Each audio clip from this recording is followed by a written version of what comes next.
Bonsoir à toutes et à tous, c'est RTNC. On voit ça en ligne.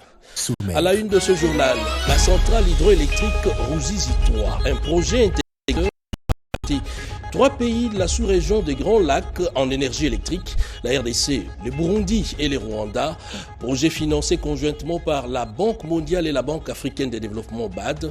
On y revient dans les détails dans un instant dans ce journal.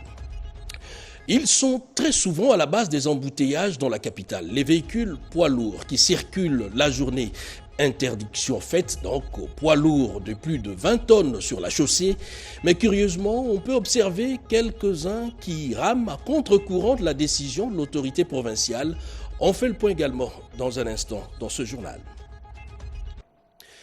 Bienvenue à tous. Le 12e sommet du mécanisme régional des suivis de l'accord cadre à Kampala, en Ouganda, a vécu sur place. Il a été question d'évaluer la situation sécuritaire dans la partie est du pays, mais aussi le retour de la paix d'une manière générale dans la région des Grands Lacs. On en parle avec Gilles Tutumbaï et bienvenue Kabomba. Suivez. Cela fait 12 ans, jour pour jour, depuis que 11 pays, essentiellement les pays voisins de la RDC, créaient le mécanisme régional de suivi de l'accord cadre d'Addis Abeba pour la paix en RDC. 12 ans après, les objectifs sont loin d'être atteints. Bien au contraire, la situation s'est détériorée avec l'occupation d'une partie de la RDC par le Rwanda. C'est dans ce contexte que l'Ouganda a accueilli ce 12e sommet du mécanisme. Seuls des chefs d'État ont participé à ces sommets. Les sortants, Évariste Ndayishimiye et l'entrant Yoweri Museveni. Le chef d'État Félix Antoine Tshisekedi Tshilombo a été représenté par le ministre d'État aux Affaires étrangères, Thérèse Kayukwamba. Devant ces délégués de haut niveau, au nom des femmes et jeunes de la RDC, Mme Joséphine Kanga Kondé a livré un message pathétique. La nomination de 2 éminentes femmes au sein du groupe de facilitateurs pour le processus CAE-SADC. Cela marque une étape significative et louable vers la reconnaissance et l'institutionnalisation du leadership et de la participation des femmes dans le processus de paix et offre une occasion importante de garantir que la voix des femmes de la base soit entendue.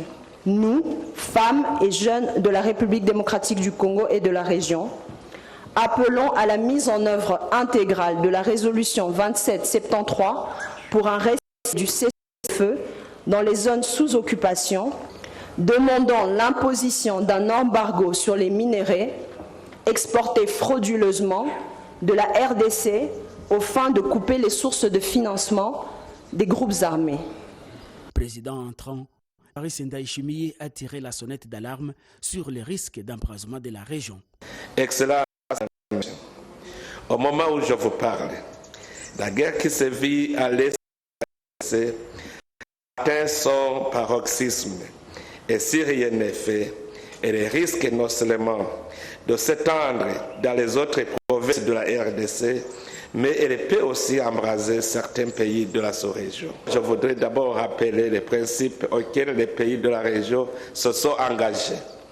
Il s'agit de ne pas s'ingérer dans les affaires intérieures des États voisins, ne pas tolérer ni fournir une assistance ou un soutien quelconque à des groupes.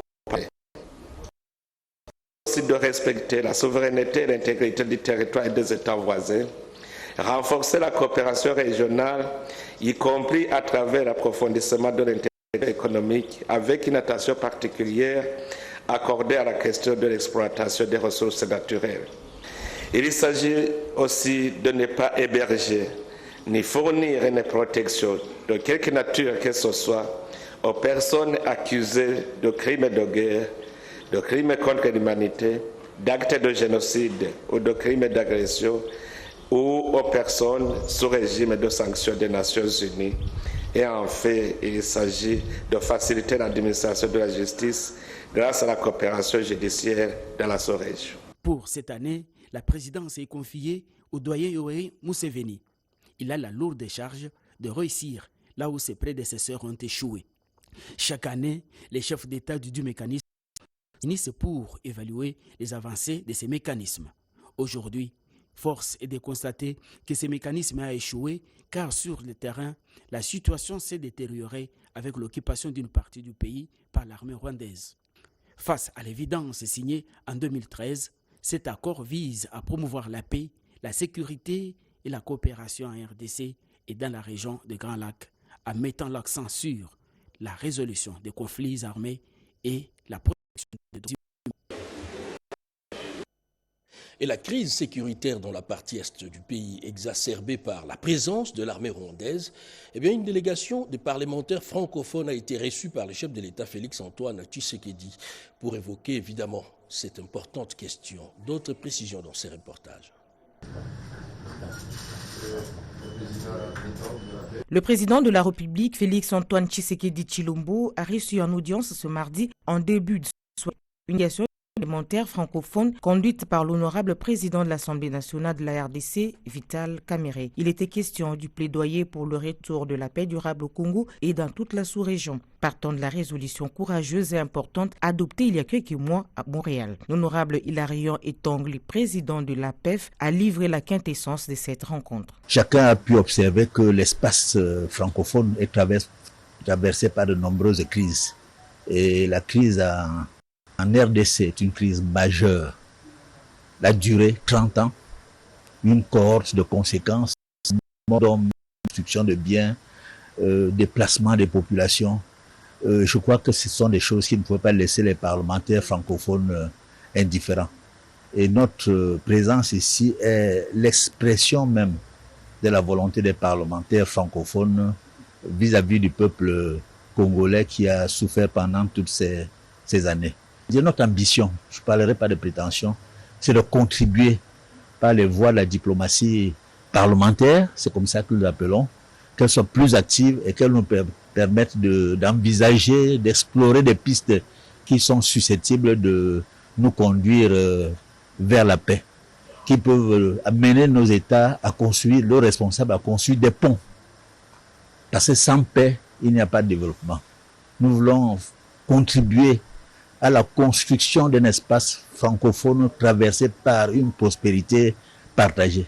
C'est le sens de notre mission aujourd'hui. Je voudrais terminer pour me résumer en rappelant ce que le président Senghor de regretter mémoire disait il y a 1966. Ce sont les peuples à travers qui poussent les gouvernements à aller de l'avant. Nous avons trouvé un président de la République, son Excellence M. Tshisekedi, un homme qui est parfaitement au fait de ce qui se passe dans son pays et qui parle de paix. Son message est un message de paix. Il veut que la paix, non seulement pour la République démocratique du Congo, mais pour l'ensemble des 9 pays qui l'entourent, pour l'ensemble de l'Afrique centrale, pour l'ensemble de l'Afrique et même pour le monde.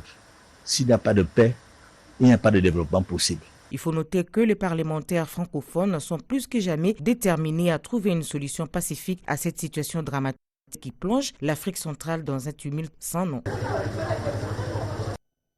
Et la Russie renforce sa coopération avec la République démocratique du Congo. Eh bien, l'ambassadeur de ces pays en poste ici à Kinshasa l'a dit au président de la République, Félix-Antoine Tshisekedi. Images et commentaires. Le chef de l'État, Félix-Antoine Tshisekedi Tshilombo, a échangé ce soir pendant un quart d'heure avec l'ambassadeur de la Russie en République démocratique du Congo dans son bureau de travail à la Cité de l'Union africaine. Les échanges ont tourné autour de l'intensification des relations bilatérales entre son pays, la Russie et la RDC dans plusieurs secteurs de développement. Aujourd'hui, nous avons eu une rencontre avec son Excellence, Monsieur le Président de la République démocratique du Congo, Monsieur Félix Tshisekedi. Nous avons discuté le développement des relations entre nos deux pays. Je dois constater que ces relations sont très très bonnes pour le moment, mais bien sûr qu'on peut le améliorer.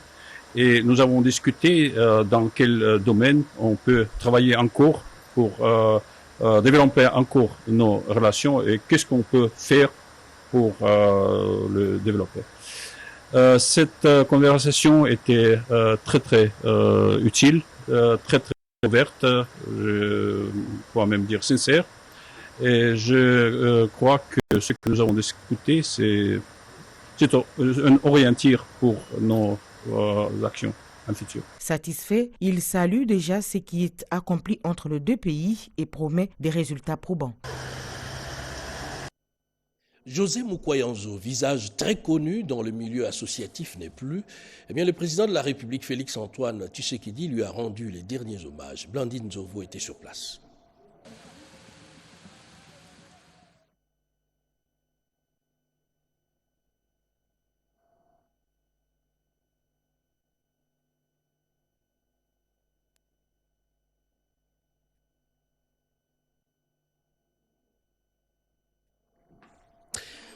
Il faut plus de pression diplomatique pour aboutir à la paix dans la partie est du pays.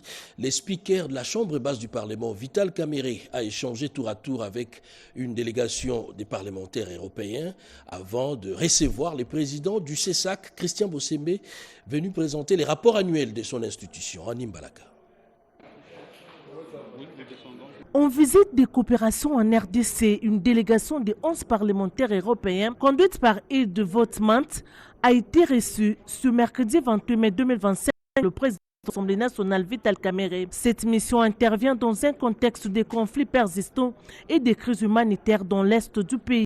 Préoccupée par les violences subies par les civils, notamment les femmes et les enfants, la délégation a réaffirmé le soutien de l'Union européenne à l'intégrité territoriale de la RDC. En réponse, Vital Kamerhe a plaidé pour un dialogue inclusif impliquant toutes les parties prenantes et une pression diplomatique accrue afin de parvenir à un cessez-le-feu effectif. Il faut une intervention humanitaire d'urgence, mais surtout une pression diplomatique pour imposer un cessez-le-feu réel, a-t-il déclaré.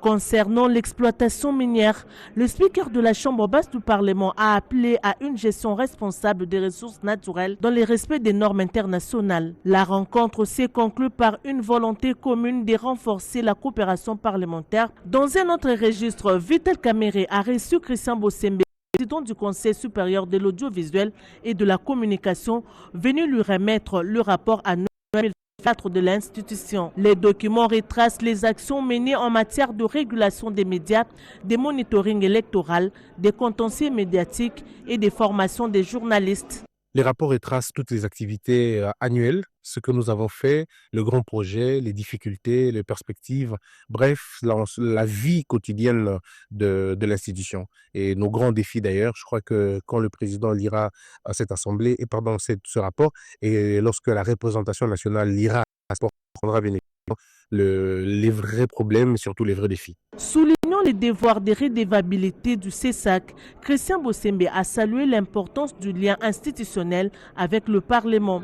Le président Vital Kamerhe a pour sa part renouvelé les soutiens de l'Assemblée nationale à cette institution clé dans la promotion de la liberté de la presse et de l'éthique professionnelle.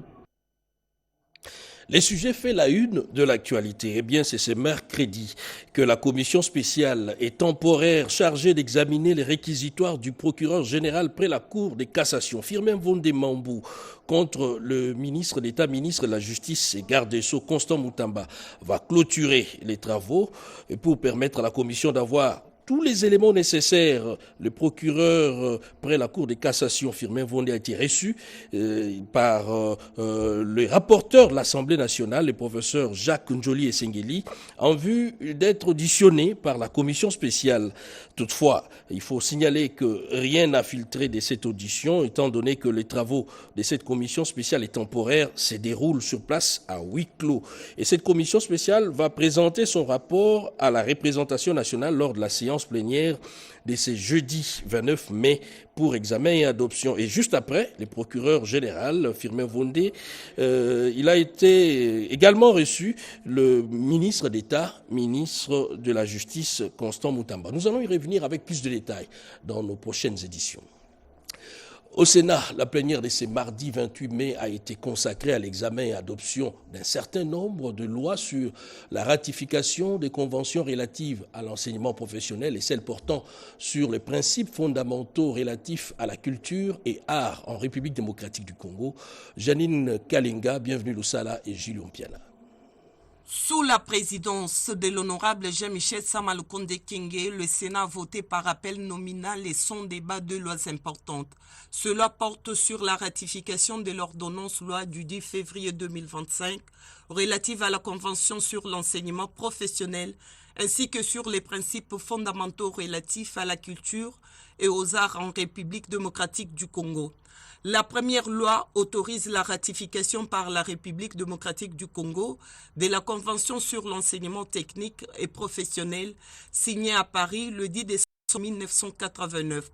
La seconde loi concerne les principes fondamentaux relatifs à la culture et aux arts en République démocratique du Congo.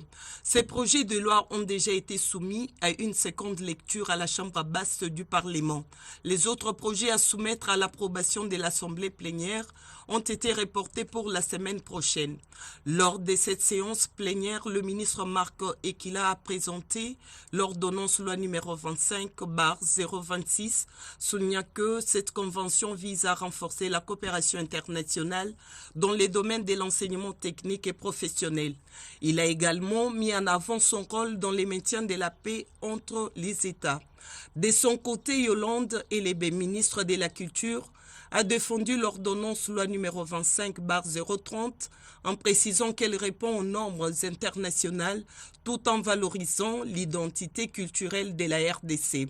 Elle a insisté sur l'importance d'un cadre législatif qui facilitera le bon fonctionnement du secteur culturel.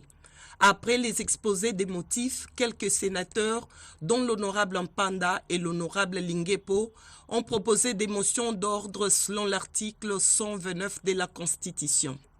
Le speaker de la Chambre haute du Parlement a annoncé que les assises concernant la mission de bons offices de l'Assemblée parlementaire, de la francophonie et des présidents des parlements francophones d'Afrique se concentrent sur la situation des conflits à l'est de la République démocratique du Congo. Il a été clair dans ses propos. Le député européen Thierry Mariani appelle à des sanctions à l'endroit de Paul Kagame, nommément. Il parle ici au micro de notre confrère José Karmakaï. Il faut des sanctions contre le principal coupable, contre le principal instigateur. Vous voulez parler du président Paul Kagame ? Je veux parler du président Paul Kagame et de son entourage. C'est pas sanctionnant quelques militaires, même s'ils ont une part de responsabilité. C'est en s'attaquant à M. Kagame. M. Kagame est très soucieux de son image. Vous savez, c'est, paraît-il, l'État exemplaire en Afrique. Moi, je cherche désespérément qu'est-ce qui est exemplaire. Depuis combien de temps M. Kagame est élu ? Il n'a pas de limitation de mandat, lui. Et si ma mémoire est bonne, quand il a été réélu il y a quelques mois, il a été réélu avec 99,13%. Ce qui est paradoxal, c'est que l'Europe trouve ça normal, d'abord. C'est que quand un chef d'État est réélu avec 99,13%, et quand, par exemple, ici ou dans d'autres États, un autre chef d'État est élu avec un score qui semble, j'allais dire, crédible, là on le conteste. L'Europe, c'est des principes à deux vitesses. Voilà. Quand tu es mon chouchou, je ferme les yeux. Et puis, si tu es pas mon chouchou, eh bien, dans ce cas, je te fais aucun cadeau. C'est l'exemple type. Deuxièmement, sur toute une série de sujets, c'est un peu le favori de l'Union européenne et le favori, je ne sais pas si je dois dire de la France ou de M. Macron, excusez-moi. En tout cas, c'est le favori du gouvernement actuel de la France. Voilà. Et quand j'apprends, par exemple, que ce Conseil des ministres de la francophonie allait être tenu en novembre à Kigali, mais comment on peut y aller ? Comment on peut y aller ? Enfin, quand je dis on, la France. Je crois que les Belges ont déjà décidé de ne pas y aller. Et d'ailleurs, je salue la politique courageuse des Belges sur le dossier dans le conflit RDC-Rwanda. Une émission intéressante à suivre juste après ce journal. La tournée dans l'espace Grand Kasaï de la première ministre Judith Suminwa. Nous en sommes maintenant à l'étape du Kasaï, chef-lieu Chikapa. La chef du gouvernement était en contact direct avec la population sur place. Chimène Dondo, Pompo Oumba et Joe Patrick Koukou.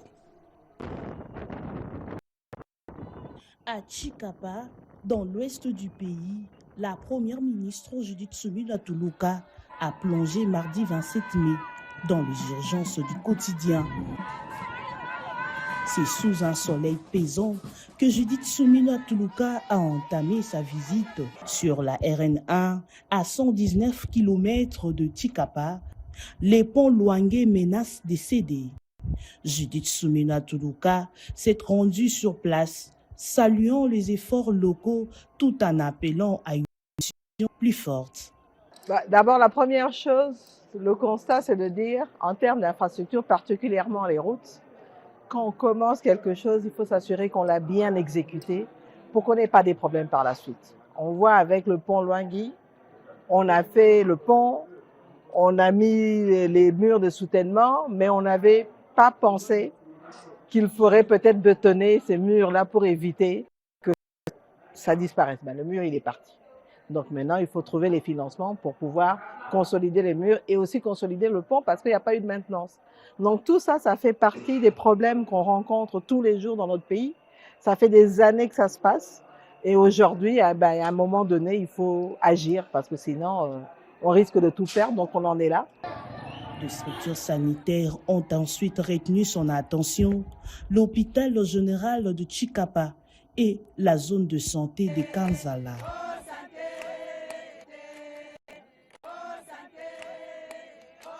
Au site Sokagique, du pan entier de terrains ont été emportés, détruisant maisons et écoles. Grâce à l'intervention directe de la Première ministre, un financement a pu être débloqué pour débuter le travaux anti-érosion. Suminwa Tuluka a enfin visité les chantiers de la route Tshikapa-Kamako, de la route Likasi et celui du futur siège de l'Assemblée provinciale. Autant de projets symboles d'un État qui veut montrer qu'il reste debout malgré la guerre et la restriction budgétaire. Les élus de chaque province se soumettent à cet exercice qui consiste à sur l'évolution des réformes au sein de l'administration publique.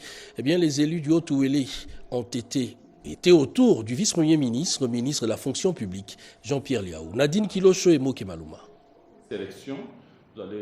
L'esprit de dialogue devra présider à l'élaboration et l'adoption des instruments normatifs de référence pour encadrer l'application de la nouvelle politique salariale. Telles sont les directives données par le vice-premier ministre, ministre en charge de la fonction publique, Jean-Pierre Liaou, le mardi 27 mai 2025, en marge du début des travaux techniques sous l'élaboration de la nouvelle politique salariale des agents publics de l'État. Pour le gouvernement, l'idéal est d'aboutir au principe à travail égal, salaire égal. La justice salariale ne sera pas un pas vers l'aventurisme budgétaire. Bien au contraire, en motivant mieux nos fonctionnaires, en rendant l'administration plus efficace, cette réforme renforcera à terme la croissance économique et les recettes fiscales. Le cap est clair, le diagnostic est établi. Il vous revient à vous désormais de traduire tout cela en une politique salariale concrète, techniquement solide, réaliste et applicable. Avec le début des travaux techniques sous l'élaboration de la nouvelle politique salariale, le gouvernement démontre sa détermination de matérialiser la vision du chef de l'État qui vise à instaurer un système de rémunération basé sur une grille barymique applicable de manière uniforme.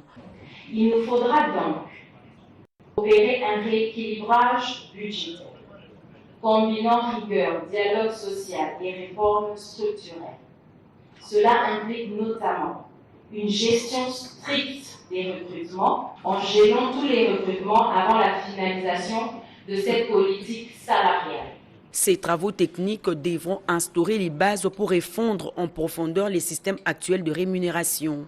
Le ministère du Budget est disposé pour accompagner cette réforme afin que les fonctionnaires congolais puissent avoir une rémunération équitable par rapport à son travail. Gouverner, c'est préparer l'avenir. Avec l'élaboration de la nouvelle politique salariale des agents publics de l'État, le gouvernement démontre sa volonté de garantir à chaque agent une rémunération à juste valeur.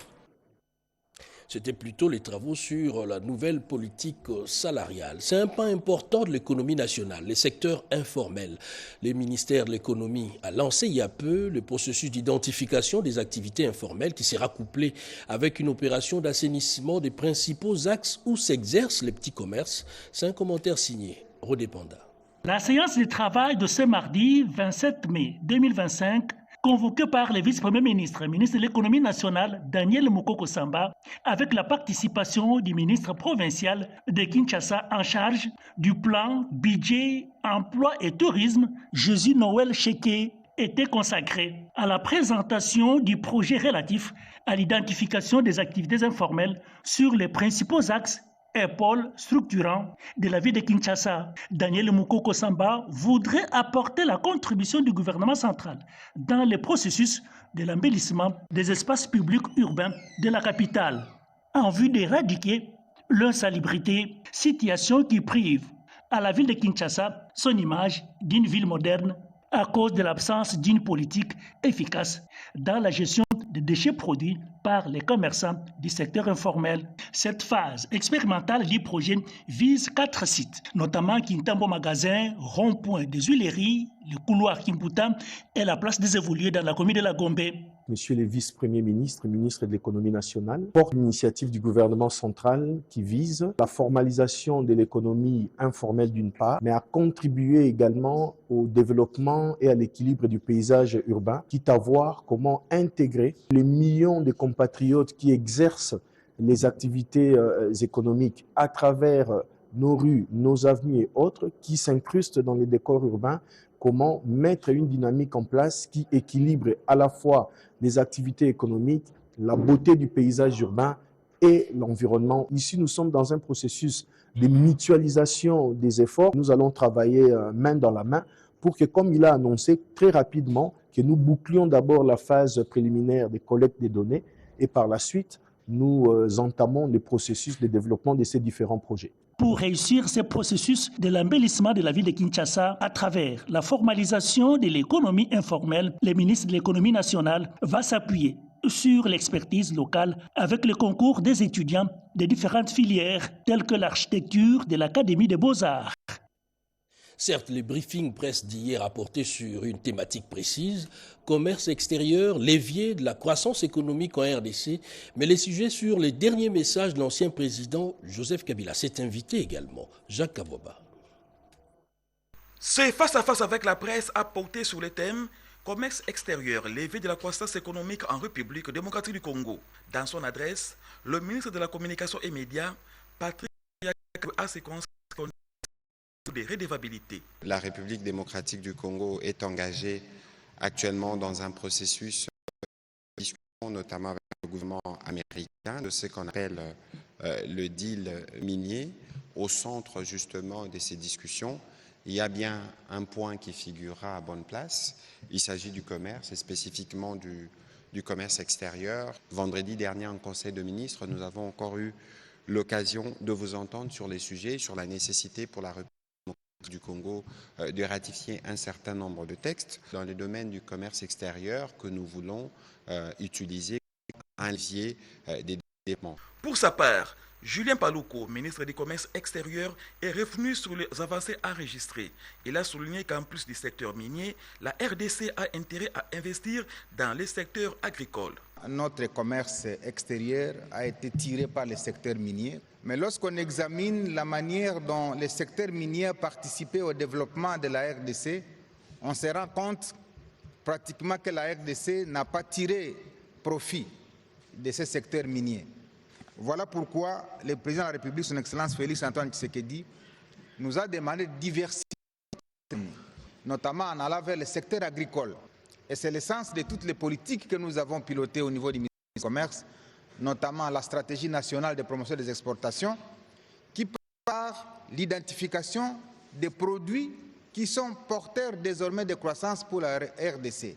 Répondant à une question sur la présence du président de la République honoraire à Goma, Patrick Mouyaya a rappelé que ces derniers sont assez.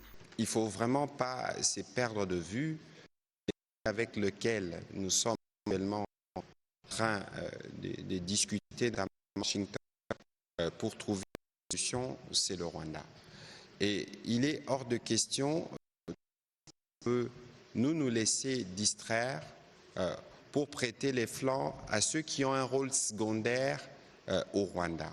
On n'a pas ici besoin de vouloir congoliser, entre guillemets, un problème qui est d'origine extérieure. Enfin, Julien Paluku a réagi au restant discours de Joseph Kabila en lui posant 12 questions consécutives aux 12 points développés par l'ancien président de la République dans son allocution. Bomoko University regroupe des étudiants qui s'intéressent à l'entrepreneuriat. La deuxième édition du Salon économique des étudiants de la RDC est revenue largement sur des sujets liés à l'entrepreneuriat. Renette Koulonga.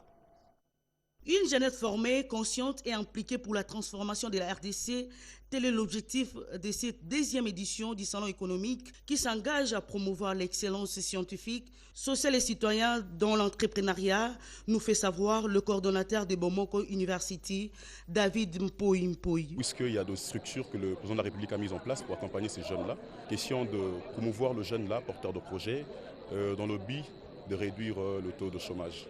Mobiliser et collecter les ressources financières au niveau national et international pour accompagner la jeunesse à s'épanouir, c'est la mission des FOCHEC, explique la directrice générale adjointe Hélène Gakourou. Nous voulons sensibiliser la jeunesse à un entrepreneuriat qui leur permettra de pouvoir sortir du chômage et de créer des emplois.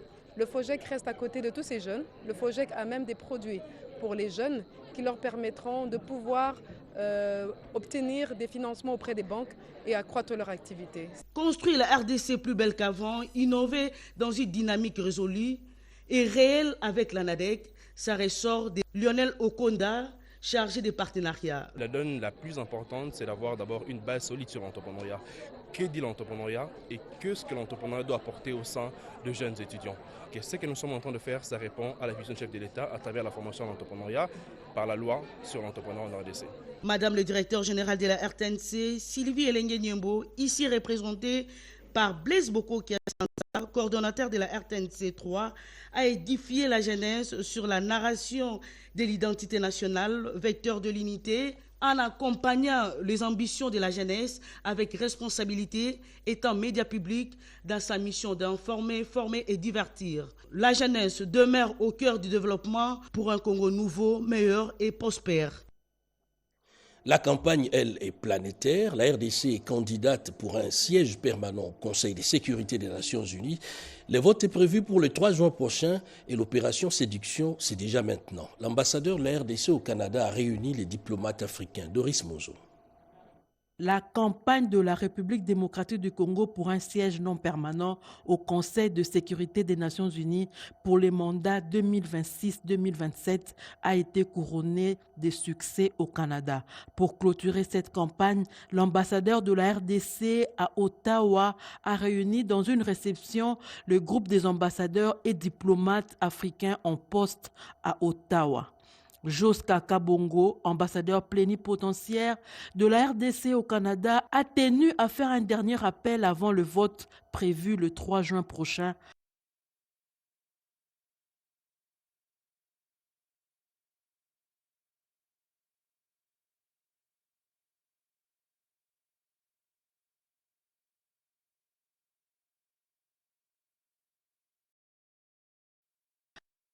Ambassadeur à Ottawa a mentionné les attentes liées à cette candidature. Et à ma qualité de représentant chef de l'État, au nom de la ministre d'État des Affaires étrangères, pour d'abord remercier les ambassadeurs du groupe africain pour avoir endossé la candidature de la RDC au Conseil de sécurité comme membre non permanent. La RDC a une expérience et par le passé, la RDC a été déjà membre du Conseil de sécurité, membre non permanent du Conseil de sécurité. Ce n'est pas la première fois, mais aussi par le fait de son expérience dans les résolutions des crises internationales.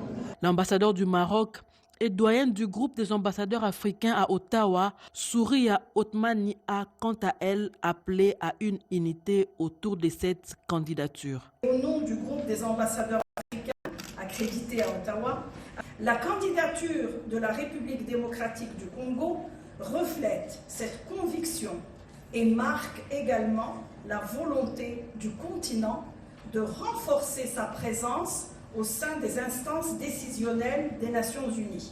Au nom du Canada et des Affaires mondiales du Canada, Caroline Delany a réaffirmé le soutien du Canada à cette candidature. J'en parlais dans les titres, plus de 200 mégawatts pour alimenter 3 pays de la sous-région, la Ruzizi 3, et donc ces projets intégrateurs pour alimenter la RDC, le Burundi et le Rwanda. Et pour mettre ces vastes projets sur les rails, le ministre des Ressources hydrauliques, Teddy Luamba, en a discuté avec les diplomates des USA, le Royaume-Uni et le Canada, Alain Bikaï. Ces grands projets intégrateurs de la centrale hydroélectrique Ruzizi 3 concernent 3 pays, à l'occurrence la République démocratique du Congo, le Burundi et le Rwanda. Une fois réalisée, la centrale hydroélectrique produira près de 200 MW des énergies propres pour desservir la population de ces 3 pays. Un projet financé par la Banque mondiale et la Banque africaine de développement dans le cadre du programme M300 qui compte électrifier 300 millions d'Africains.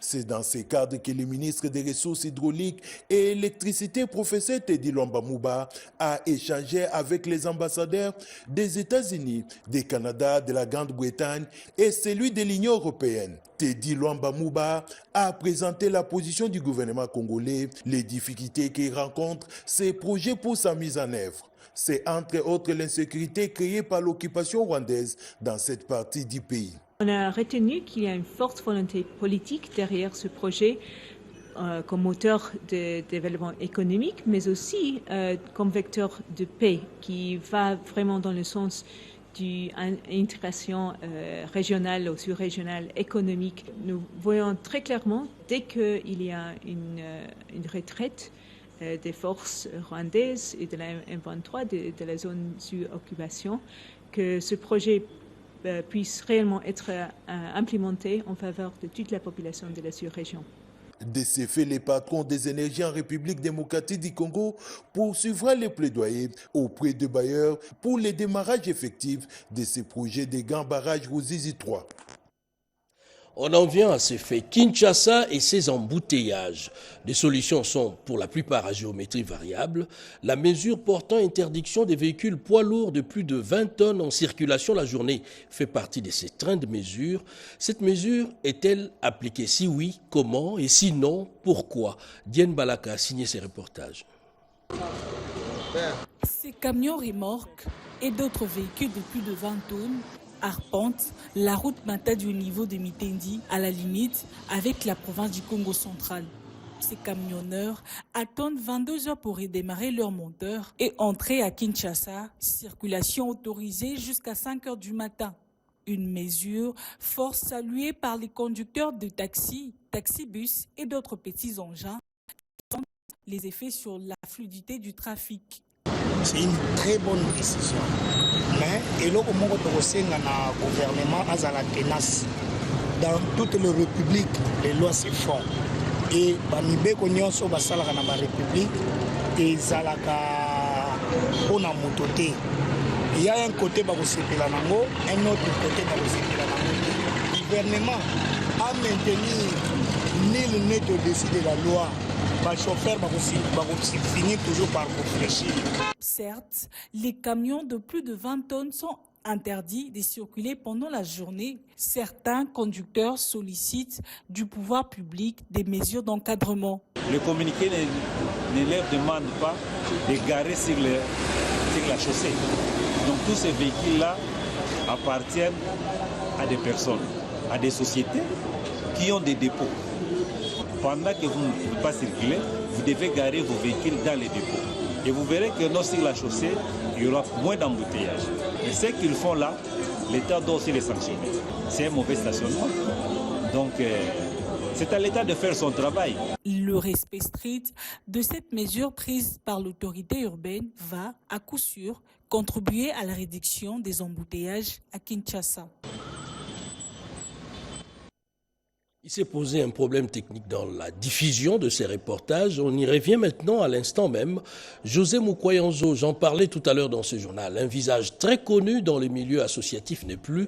Le président de la République, Félix-Antoine Tshisekedi, lui a rendu les derniers hommages. Blandine Zovo était sur place. Ce fut un moment poignant et chargé d'émotions. Monsieur José Mukwayanzo Bouolkor Saï, affectueusement appelé à José Mukwayanzo, figure bien connue des milieux associatifs quinois et mécène des jeunes talents, connu pour sa générosité légendaire, a été arraché de manière inopinée à l'affection de sa famille et de ses proches. À l'esplanade du Palais du Peuple, où des amis, proches, membres de famille et sympathisants se sont réunis pour célébrer la vie de cet homme qui a marqué plusieurs générations, la tristesse était palpable. C'est sous une fine pluie qui a arrosé la capitale que le président de la République, accompagné la distinguée première dame Denise Nyakeru Tshisekedi, est arrivé pour rendre un dernier hommage à ce digne fils qui a longtemps servi son pays comme cadre au sein de l'administration publique.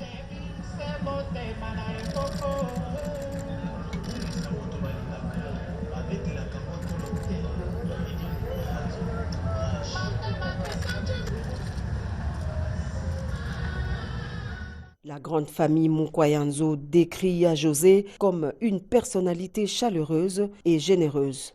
D'une voix brisée par la douleur, Rudy, fils aîné du défunt, refuse de croire que papa ne sera plus là. Grâce à lui, on a appris la valeur du respect et de l'humilité. Il nous a montré comment affronter la vie avec dignité. Merci papa pour tes bienfaits, ton amour inconditionnel et ta présence. Tu vivras à jamais dans nos cœurs. Je t'aime papa. Né le 31 août 1967 à Kinshasa, José Mukwayanzo a fait ses études primaires et universitaires en Belgique. Il poursuivit ensuite ses études supérieures dans son pays, la République démocratique du Congo, à l'École nationale des finances, option finances publiques, qui lui ouvrit les portes d'une longue carrière comme cadre de direction à la DGRAD et à l'ONEM, avant de se lancer dans l'entrepreneuriat pour susciter l'émergence socio-économique de la jeunesse congolaise.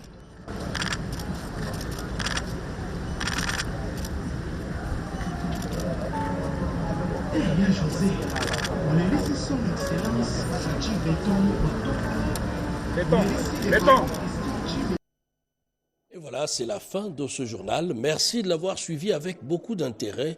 23h, Gaëtan Magalano, et demain à 7h, Érudis Kitoutou. Je vous retrouve demain à 20h pour la grande édition. Santé à tous et bonsoir chez vous.